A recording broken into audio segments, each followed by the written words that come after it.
ভোটের বাংলায় পাখির চোখ উত্তরবঙ্গ। আজ শিলিগুড়িতে জনসভা রয়েছে প্রধানমন্ত্রীর। পাহাড় ও সমতলে বিজেপি প্রার্থীদের সমর্থনে রয়েছে সভা। কাওয়াখালী মাঠে জনসভা করবেন নরেন্দ্র মোদী এবং গতকালই রোড শোর পর আজ জনসভা রয়েছে নরেন্দ্র মোদীর।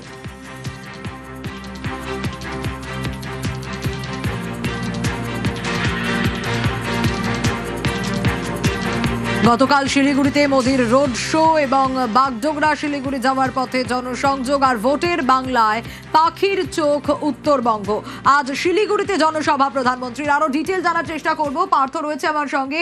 পার্থ, এখনকার ছবিটা একটু জানতে চাইবো, কারণ একেবারে শেষ মুহূর্তের প্রস্তুতি বলা যায়। তার কারণ নরেন্দ্র মোদী কি বার্তা দেবেন, সকলে সেদিকেই তাকিয়ে রয়েছে।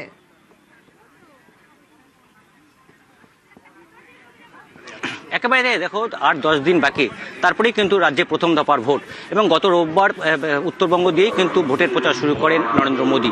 এবং গত রোববার তিনি কোচবিহারে জনসভা করেন এবং গতকাল তিনখানা জনসভা করেন আমাদের এই রাজ্যে। এবং একেবারে সন্ধ্যেবেলায় বাগডোগরা বিহার মোড় থেকে খাপড়াইল মোড় পর্যন্ত কিন্তু তিনি রোড শো করেন। স্বাভাবিকভাবেই গতকাল প্রধানমন্ত্রীর রোড শো কিছুটা হলেও কিন্তু বাড়তি অক্সিজেন জুগিয়েছে উত্তরের বিজেপি কর্মী সমর্থকদের মধ্যে। এবং আজ এই কাওয়াখালী মাঠে দুপুর ঠিক 1টার সময় প্রধানমন্ত্রী জনসভা। এবং উত্তরবঙ্গের 3 জেলা কালিম্পং, জলপাইগুড়ি এবং দার্জিলিং জেলায় যে বিজেপি প্রার্থীরা রয়েছেন তাদের সমর্থনেই কিন্তু আজকে তিনি এখানে জনসভায় যোগ দেবেন এবং প্রত্যেকটি প্রার্থীর সঙ্গে তিনি পরিচয় করিয়ে দেবেন এই কাওয়াখালী নির্বাচনী জনসভা মঞ্চ থেকে। এবং এরকম আমরা দেখেছি 2021 এবং 2024, 21-এর বিধানসভা, 24-এর লোকসভা নির্বাচনের আগেও কিন্তু এই কাওয়াখালী মাঠ থেকেই কাওয়াখালী মাঠে কিন্তু জনসভা করে যান নরেন্দ্র মোদী। আবারও 24-এর পর আবার 26-এও তিনি এসছেন এই কাওয়াখালীর মাঠে। এবং স্বাভাবিকভাবে তার দিকে কিন্তু বাড়তি প্রত্যাশা রয়েছে উত্তরবঙ্গবাসী, বিশেষ করে পাহাড়ের এবং সমতলে একাধিক জেলার। কেননা 2021 এবং 2024-এ তিনি পাহাড় নিয়ে যেসব প্রতিশ্রুতি দিয়েছিলেন এবং তা কিন্তু এখনও বাস্তবায়িত হয়নি বলে অভিযোগ করেছেন পাহাড়বাসী। এবার তিনি কি পাহাড়ের উদ্দেশ্যে বার্তা দিয়ে যান বা সমতলের জেলাগুলির দিকে কিংবা দলীয় নেতাকর্মীদের ঠিক শেষ বেলায় কি ভোকাল টনিক দিয়ে যান, সেদিকে অবশ্যই নজর থাকবে রাজ্য রাজনীতির এবং এখানকার উত্তরবঙ্গের বিজেপি নেতাকর্মী সমর্থকদের মধ্যে।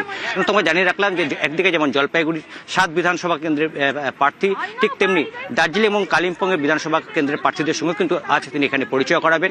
দুপুর ঠিক 1টায় তিনি শিলিগুড়ির কাওয়াখালী মাঠে, যেখানে জনসভা তার থেকে কিছুটা দূরেই তিনি রয়েছেন। গতকাল রাতে সন্ধ্যাবেলা তিনি যখন রোড শো করে সেই রিসোর্টে তিনি যান এবং সেখান থেকে কিন্তু চপারে করে নামবেন কাওয়াখালীর মাঠে এবং জনসভায় যোগ দিয়ে ফিরে যাবেন দিল্লিতে।